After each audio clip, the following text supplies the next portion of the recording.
ನಮಸ್ಕಾರ ವೀಕ್ಷಕರೇ, ನಾನು ಪ್ರಮೋದ ಕರಗೂರು. ದೇಶದ ಕೋಟ್ಯಂತರ ರೈತರ ಹಣೆ ಬರ ಬರಿತಕ್ಕಂಥ ನೈಋತ್ಯ ಮಾನ್ಸೂನ್ ಮಾರುತ ಮುಂಗಾರು ಮಳೆ, ಈ ಒಂದು ವಿದ್ಯಮಾನಕ್ಕೆ ಸಂಬಂಧಪಟ್ಟಂತೆ ನಾನು ಮಾರ್ಚ್ ತಿಂಗಳ ಅವಧಿಯಲ್ಲಿ ಸೂಚನೆಯನ್ನು ಕೊಟ್ಟಿದ್ದೆ. ದೇಶಾದ್ಯಂತ ಮಾರ್ಚ್ ತಿಂಗಳಲ್ಲಿ ಅತಿ ಕಡಿಮೆ ಮಳೆಯಾಗುತ್ತೆ ಅಂತ ಹೇಳಿಕೆಯನ್ನು ನೀಡಿದ್ದೆ. ಅದರಂತೆ ದೇಶಾದ್ಯಂತ ಬಹುತೇಕ ಎಲ್ಲ ರಾಜ್ಯಗಳಲ್ಲಿ, ನಮ್ಮ ಕರ್ನಾಟಕ ಸೇರಿದಂತೆ, ಮಳೆಯ ಪ್ರಮಾಣದಲ್ಲಿ ಸಾಕಷ್ಟು ಇಳಿಮುಖಾಗಿದೆ ಅಂತ ಹೇಳ್ಕೊಳ್ತಕ್ಕಂಥ ಮಳೆ ಆಗಲಿಲ್ಲ. ಆದರೆ ಏಪ್ರಿಲ್ ತಿಂಗಳ ಸೂಚನೆಯನ್ನು ಕೂಡ ನಾನು ಮಾರ್ಚ್ ತಿಂಗಳ ಕೊನೆಯ ವಾರದಲ್ಲಿ ನೀಡಿದ್ದೆ. ಏಪ್ರಿಲ್ನಲ್ಲೂ ಕೂಡ ಮಾರ್ಚ್ನ ಹಾಗೆಯೇ ಮಳೆಯ ಪ್ರಮಾಣದಲ್ಲಿ ಕಡಿಮೆ ಆಗುತ್ತೆ ಅಂತಕ್ಕಂಥ ಸೂಚನೆಯನ್ನು ನೀಡಿದ್ದೆ. ಏಪ್ರಿಲ್ 1ರಿಂದ 17ರ ತನಕ, ಇಲ್ಲಿ ತನಕ ದೇಶದ ಒಂದು ಮಳೆಯ ಮಾಹಿತಿಯನ್ನು ನಾವು ತೆಗೆದುಕೊಳ್ಳೋದಾದರೆ, ಪೂರ್ವೋತ್ತರ ಭಾರತ, ಈಶಾನ್ಯ ಭಾರತ, ಕರ್ನಾಟಕದ ಕರಾವಳಿ, ಘಟ್ಟ ಪ್ರದೇಶದ 2-3 ಜಿಲ್ಲೆಗಳಲ್ಲಿ ಸಾಧಾರಣ ಪ್ರಮಾಣದಲ್ಲಿ ಮಳೆಯಾಗಿರ್ತಕ್ಕಂಥದ್ದು. ಉಳಿದಂತೆ ದೇಶದ ಬಹುತೇಕ ರಾಜ್ಯಗಳಲ್ಲಿ ಮಳೆಯ ಪ್ರಮಾಣ ಇಳಿಮುಖ ಆಗಿರ್ತಕ್ಕಂಥದ್ದು. ಇನ್ನು ವಿಶೇಷವಾಗಿ ಹೇಳಬೇಕು ಅಂದರೆ, ನಮ್ಮ ಕರ್ನಾಟಕದ ದಕ್ಷಿಣ ಒಳನಾಡು ಭಾಗದಲ್ಲಿ ಮಳೆಯೇ ಆಗಿಲ್ಲ. ಹಾಸನ, ಮಂಡ್ಯ, ತುಮಕೂರು, ಕೋಲಾರ, ಚಿಕ್ಕಬಳ್ಳಾಪುರ, ಬೆಂಗಳೂರು ನಗರ, ಬೆಂಗಳೂರು ಗ್ರಾಮಾಂತರ, ಚಾಮರಾಜನಗರ, ಹೀಗೆ ದಕ್ಷಿಣ ಕರ್ನಾಟಕದ ದಕ್ಷಿಣ ಒಳನಾಡು ಭಾಗದ ಸಾಕಷ್ಟು ಜಿಲ್ಲೆಗಳಲ್ಲಿ ಮಳೆಯ ಕೊರತೆ ಕಾಣ್ತಾ ಇದೆ.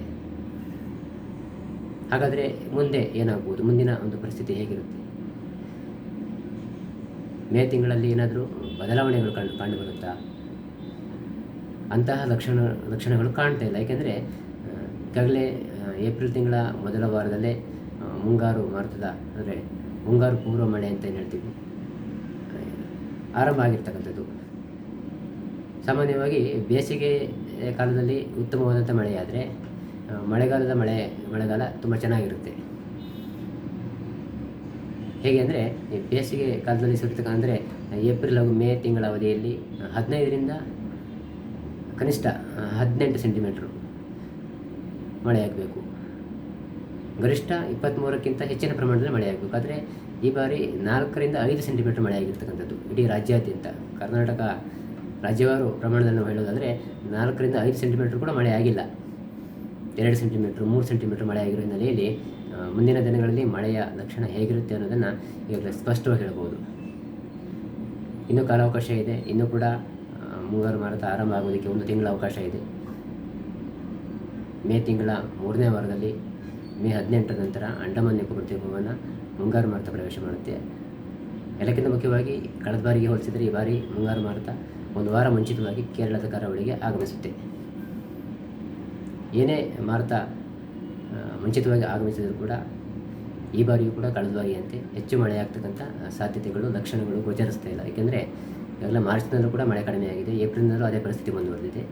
ಮೇ ತಿಂಗಳ ಒಂದು ಹವಾಗುಣ ಹೇಗಿರ್ಬೋದು, ಮೇ ತಿಂಗಳ ಒಂದು ಪರಿಸ್ಥಿತಿಯನ್ನು ಆಧರಿಸಿ ನಾವು ಸ್ಪಷ್ಟವಾದಂಥ ಲೆಕ್ಕಾಚಾರವನ್ನು ನೀಡ್ಬೋದು.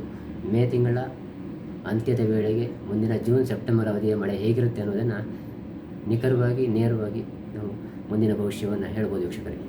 ಆದರೆ ಭಾರತೀಯ ಹವಾಮಾನ ಇಲಾಖೆ ಈ ಬಾರಿ ಉತ್ತಮವಾದಂಥ ಮಳೆಯಾಗುತ್ತೆ ಅನ್ನೋ ಸೂಚನೆಯನ್ನು ಕೊಟ್ಟಿರ್ತಕ್ಕಂಥದ್ದು. ಯಾಕೆಂದರೆ ಅವರು ಕಳೆದ ಬಾರಿ ಕೂಡ ಹೇಗೆ ಹೇಳಿದರು. ಕಳೆದ 2023ರ ಸಾಲಿನಲ್ಲೂ ಕೂಡ ಇಂಡಿಯನ್ ಮೆಟ್ರೋಲಾಜಿಕಲ್ ಡಿಪಾರ್ಟ್ಮೆಂಟ್ನವರು, ಭಾರತೀಯ ಹವಾಮಾನ ಇಲಾಖೆಯವರು ಒಳ್ಳೆಯ ಮಳೆಯಾಗುತ್ತೆ ಅನ್ನೋ ಸೂಚನೆಯನ್ನು ಕೊಟ್ಟಿದ್ದರು. ಮತ್ತು ನಾನು ಕಳೆದ ಬಾರಿ ಕೂಡ ಹೇಳಿದ್ದೆ, 2023ರ ಒಂದು ಜೂನ್ ಹಾಗೂ ಸೆಪ್ಟೆಂಬರ್ ತಿಂಗಳ ಅವಧಿಯಲ್ಲಿ ಮಳೆಯ ಪ್ರಮಾಣದಲ್ಲಿ ಕಡಿಮೆ ಆಗುತ್ತೆ ಅಂತಕ್ಕಂಥ ಸೂಚನೆಯನ್ನು ನಾನು ಕಳೆದ ಬಾರಿಯೂ ಕೊಟ್ಟಿದ್ದೆ. ಹಾಗೆ ಈ ಬಾರಿಯ ಒಂದು ಪರಿಸ್ಥಿತಿಯನ್ನು ನೋಡೋದಾದರೆ, ನಾವು ಮೇ ತಿಂಗಳಲ್ಲಿ ಆಗ್ತಕ್ಕಂಥ ಬದಲಾವಣೆಗಳು, ಮೇ ತಿಂಗಳಲ್ಲಿ ಏನಾದರೂ ಮುಂಗಾರು ಪೂರ್ವ ಮಳೆ ಏನಾದರೂ ಸುಧಾರಣೆ ಆದರೆ ಜೂನ್ ನಂತರ ಬರ್ತಕ್ಕಂಥ ಮಳೆಯ ಪ್ರಮಾಣದಲ್ಲಿ ಹೆಚ್ಚಳ ಆಗ್ಬೋದು. ಇಲ್ಲದೆ ಮಾರ್ಚ್, ಏಪ್ರಿಲ್ ಹಾಗೂ ಮೇ ತಿಂಗಳಲ್ಲೂ ಏನು ಈ ಪರಿಸ್ಥಿತಿ ಇದೆ ಹೀಗೆ ಕಂಟಿನ್ಯೂ ಆದರೆ ಜೂನ್ ಸೆಪ್ಟೆಂಬರ್ ಅವಧಿಯ ಮಳೆಯ ಪ್ರಮಾಣದ ಮೇಲೆ ಅದು ಪರಿಣಾಮವನ್ನು ಬೀರತಕ್ಕಂಥ ಸಾಧ್ಯತೆ ಇದೆ. ಎಲ್ಲೇನೋ ಜೂನ್ ಅಂತ್ಯದ ವೇಳೆಗೆ ತಟಸ್ಥ ಆಗುತ್ತೆ ಅಂತ ಹೇಳ್ತಾ ಇದ್ದಾರೆ ಈಗಾಗಲೇ ವಿಜ್ಞಾನಿಗಳು. ಏನೇ ತಟಸ್ಥ ಆದರೂ ಕೂಡ ಈ ಬಾರಿಯ ಮಾನ್ಸೂನ್ ಮಾರುತದ ಮೇಲೆ ಈ ಒಂದು ಉಷ್ಣ ಅಲೆ ಏನಿದೆ, ಇದರ ಒಂದು ಪ್ರಭಾವದಿಂದ ತೇವಾಂಶದ ಕೊರತೆ ಎದುರಾಗಿ ಮಾರುತಗಳ ಮೇಲೆ, ಮಾರುತದ ಚಲನೆಯ ಮೇಲೆ ಪರಿಣಾಮ ಬೀರ್ತಕ್ಕಂಥ ಸಾಧ್ಯತೆಗಳ ಹಿನ್ನೆಲೆಯಲ್ಲಿ ಜೂನ್ ಹಾಗೂ ಜುಲೈ, ಆಗಸ್ಟ್ ತಿಂಗಳ ಅವಧಿಯಲ್ಲಿ ಈ ಬಾರಿ ಕೂಡ ಮಳೆಯ ಪ್ರಮಾಣದಲ್ಲಿ ಇಳಿಮುಖ ಆಗ್ತಕ್ಕಂಥ ಸಾಧ್ಯತೆಗಳು ಈಗಾಗಲೇ ಗೋಚರ ಆಗ್ತವೆ ವೀಕ್ಷಕರೇ. ಈಗಿನ ಒಂದು ಹವಾಮಾನ ಪರಿಸ್ಥಿತಿ ಬಗ್ಗೆ ಹೇಳೋದಾದ್ರೆ ನೀವು ನೋಡ್ಬೋದು, ಭಾರತೀಯ ಹವಾಮಾನ ಇಲಾಖೆ IMD ಸೇರಿದಂಥ ಸ್ಯಾಟಲೈಟ್ ಇಮೇಜನ್ನು ತೋರಿಸ್ತೀನಿ. ಸದ್ಯಕ್ಕೆ ಪರಿಸ್ಥಿತಿ ಹೇಗಿದೆ ಅಂತ. ಮುಂದಿನ ಒಂದು ಮೇ ತಿಂಗಳ ವೇಳೆಗೆ ಯಾವ್ಯಾವ ಪ್ರದೇಶದಲ್ಲಿ ಏನೇನು ಲಕ್ಷಣಗಳು ಗೋಚರ ಆಗ್ಬೋದು ನಿಖರವಾದಂಥ ಮಾಹಿತಿಯನ್ನು ಇಲ್ಲಿ ನಿಮಗೆ ತೋರಿಸ್ತೀನಿ. ನೋಡ್ಬೋದು, ನೀವು ಇಲ್ಲಿ ಗಮನಿಸ್ಬೋದು. ನೋಡಿ, ಇಲ್ಲಿ ಭಾರತೀಯ ಹವಾಮಾನ ಇಲಾಖೆ ಸೇರಿದಂಥ ಒಂದು ಮ್ಯಾಪ್ ಇದು. ಇಂಡಿಯನ್ ಮೆಟ್ರಾಲಜಿಕಲ್ ಡಿಪಾರ್ಟ್ಮೆಂಟಿಗೆ ಸೇರಿದಂಥ ವೆಬ್ಸೈಟ್ ಇದು. ಬಂಗಾಳಕೊಲ್ಲಿ ಆಗಿರ್ಬೋದು, ನಾನಿಲ್ಲಿ ಮಾರ್ಜಿನ್ ಮಾಡಿ ತೋರಿಸ್ತಿದ್ದೀನಿ ನೋಡಿ.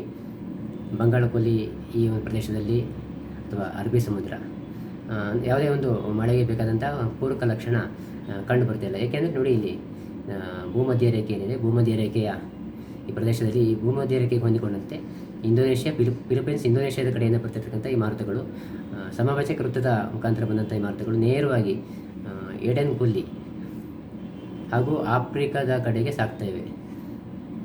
ಇದರ ಪರಿಣಾಮವಾಗಿ ಭಾರತದ ಕಡೆಗೆ ಬರಬೇಕಾದಂಥ ಮುಂಗಾರು ಪೂರ್ವ ಮಾರುತ ಏನಿದೆ ಇದರ ಮೇಲೆ ಹೊಡೆತ ಬೀಳ್ತಾ ಇದೆ. ಹಾಗಾಗಿ ಕರ್ನಾಟಕ, ತಮಿಳುನಾಡು, ಕೇರಳ, ತೆಲಂಗಾಣ, ಆಂಧ್ರ ಪ್ರದೇಶ, ಮಹಾರಾಷ್ಟ್ರ, ಹೀಗೆ ಗುಜರಾತ್ ಸೇರಿದಂತೆ ಎಲ್ಲೂ ಕೂಡ ಈ ಒಂದು ಏಪ್ರಿಲ್ ಹಾಗೂ ಮೇ ತಿಂಗಳ ಮೊದಲ ವಾರದ ಒಂದು ಅವಧಿಯಲ್ಲಿ ಯಾವುದೇ ಮಳೆ ಆಗ್ತಕ್ಕಂಥ ಸಾಧ್ಯತೆಗಳು, ಲಕ್ಷಣಗಳು ಇಲ್ಲಿ ಕಂಡುಬರ್ತಾ ಇಲ್ಲ. ಇಲ್ಲಿ ನಿಮಗೆ ಜೂಮ್ ಮಾಡಿ ತೋರಿಸ್ತೀನಿ ನೋಡಿ. ನಮ್ಮ ಕರ್ನಾಟಕದ ಒಂದು ಪ್ರದೇಶಕ್ಕೆ, ಕರಾವಳಿ ತೀರಕ್ಕೆ ಹೊಂದಿಕೊಂಡಂತೆ ಒಂದಷ್ಟು ಮೋಡ ಕವಿದ ವಾತಾವರಣ ನಿರ್ಮಾಣ ಆಗಿರ್ತಕ್ಕಂಥದ್ದು. ಇಲ್ಲಿ ಮಳೆ ಆಗ್ತಕ್ಕಂಥ ಸಾಧ್ಯತೆಗಳಿಲ್ಲ. ಕೇವಲ ಒಂದು ಆಂಶಿಕವಾದಂಥ ಮೋಡದ ವಾತಾವರಣ ನಿರ್ಮಾಣ ಆಗಿದೆ. ಕರ್ನಾಟಕದ ಕರಾವಳಿ ಘಟ್ಟ ಪ್ರದೇಶ ಹಾಗೂ ಕರ್ನಾಟಕದ ಬೆಂಗಳೂರು ಸುತ್ತಮುತ್ತ, ಬಹುತೇಕ ಕರ್ನಾಟಕವನ್ನು ಒಳಗೊಂಡಂತೆ ಸಾಧಾರಣ ಒಂದು ಆಂಶಿಕ ಮೋಡ ಕವಿದ ವಾತಾವರಣ ನಿರ್ಮಾಣ ಆಗಿರ್ತಕ್ಕಂಥದ್ದು. ಆದರೆ ಇದು ಯಾವುದೇ ಮಳೆಯ ಲಕ್ಷಣ ಅಲ್ಲ. ಕೇವಲ ಮೋಡದ ವಾತಾವರಣ 1 ರಿಂದ 2 ದಿವಸ ಇರುತ್ತೆ. ಮತ್ತು ಅದು ಕಂಟಿನ್ಯೂ ಆಗಿ ಮತ್ತೆ ಪುನಃ ಒಣಾವೆ ಪರಿಸ್ಥಿತಿ ನಿರ್ಮಾಣ ಆಗುತ್ತೆ ವೀಕ್ಷಕರೇ. ಆದರೆ ನಾವು ಬೇರೆ ರಾಜ್ಯಗಳಿಗೆ ಹೋಲಿಸಿದರೆ ಈಶಾನ್ಯ ಭಾರತದಲ್ಲೂ ಕೂಡ ಅಂಥ ಒಂದು ಹೆಚ್ಚಿನ ಒಂದು ಬದಲಾವಣೆ ಕಂಡು ಬರ್ತಾಯಿಲ್ಲ. ಇಡೀ ದೇಶಾದ್ಯಂತ ಜಮ್ಮು ಮತ್ತು ಕಾಶ್ಮೀರ ಆಗಿರ್ಬೋದು, ಪಂಜಾಬ್ ಆಗಿರ್ಬೋದು, ದಿಲ್ಲಿ ಆಗಿರ್ಬೋದು, NCR ಆಗಿರ್ಬೋದು, ಉತ್ತರ ಪ್ರದೇಶ, ಬಿಹಾರ್ ಆಗಿರ್ಬೋದು, ಇಡೀ ದೇಶಾದ್ಯಂತ ನಾವು ಗಮನಿಸಿದರೂ ಕೂಡ ಎಲ್ಲೂ ಕೂಡ ಅಂಥ ದೊಡ್ಡ ಮಟ್ಟದಲ್ಲಿ ಮಳೆ ಆಗ್ತಕ್ಕಂಥ ಯಾವುದೇ ಲಕ್ಷಣಗಳು, ಸೂಚನೆಗಳು ಸಿಗ್ತಾಯಿಲ್ಲ. ಆದರೆ ನೋಡಿ, ಈ ಭಾಗದಲ್ಲಿ ಪಾಕಿಸ್ತಾನ ಹಾಗೂ ಭಾರತದ ಗುಜರಾತ್ ಗಡಿಗೆ ಹೊಂದಿಕೊಂಡಂತೆ UAE, ಅರಬ್ ಎಮಿರೇಟಸ್ ಅಂತ ಏನು ಹೇಳ್ತೀವಿ, ಸೌದಿ ಅರೇಬಿಯಾದಂಥ ದೇಶದಲ್ಲಿ ಹೆಚ್ಚು ಮಳೆ ಆಗ್ತಕ್ಕಂಥ ಸಾಧ್ಯತೆಗಳು ಕಂಡುಬರ್ತವೆ ವೀಕ್ಷಕರೇ. ದುಬೈ ಸೇರಿದಂತೆ ಗಲ್ಫ್ ಕಂಟ್ರಿಗಳಲ್ಲಿ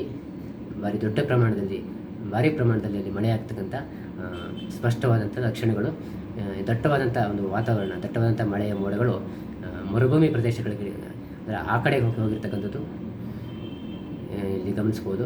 ಮುಂದಿನ 2-3 ದಿನಗಳಲ್ಲಿ ಗಲ್ಫ್ ಕಂಟ್ರಿಗಳಲ್ಲಿ ಹೆಚ್ಚು ಮಳೆ ಆಗ್ತಕ್ಕಂಥ ಸಾಧ್ಯತೆ ಇದೆ. ಆದರೆ ನಮ್ಮ ಭಾರತ ಸೇರಿದಂತೆ ಎಲ್ಲೂ ಕೂಡ ಉಳಿದಂತೆ ಮೇ ತಿಂಗಳ ಮೊದಲ ವಾರದವರೆಗೂ ಕೂಡ ಯಾವುದೇ ಅಂತ ಮಳೆ ಆಗ್ತಕ್ಕಂಥ ಯಾವುದೇ ಸ್ಪಷ್ಟವಾದಂಥ ಲಕ್ಷಣಗಳು ಕಂಡು ಬರ್ತಿಲ್ಲ ವೀಕ್ಷಕರೇ. ಅಂಡಮಾನ್ ನಿಕೋಬಾರ್ ದ್ವೀಪ ಈ ಪ್ರದೇಶಕ್ಕೆ ಹೊಂದಿಕೊಂಡಂತೆ ಕೂಡ ಯಾವುದೇ ಹೆಚ್ಚಿನ ಬದಲಾವಣೆ ಇಲ್ಲ.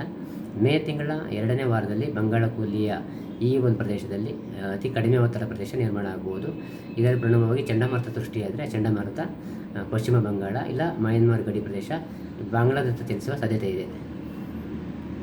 ಆದರೆ ಈ ಚಂಡಮಾರುತದಿಂದ ಆಂಧ್ರ ಪ್ರದೇಶ, ತಮಿಳುನಾಡು, ಕೇರಳ, ಕರ್ನಾಟಕ ಈ ಭಾಗದ ಮೇಲೆ ಅದು ಪರಿಣಾಮವನ್ನು ಬೀರುವುದಿಲ್ಲ. ಈ ಚಂಡಮಾರುತ ಹೋಗ್ತಕ್ಕಂಥದ್ದು ಪೂರ್ವೋತ್ತರ ಅಥವಾ ಈಶಾನ್ಯ ಭಾರತ ಅಂತ ಏನು ಕರಿತೀವಿ, ಈ ಪ್ರದೇಶದ ಕಡೆಗೆ ಮೂವ್ ಆಗ್ತಕ್ಕಂಥದ್ದು.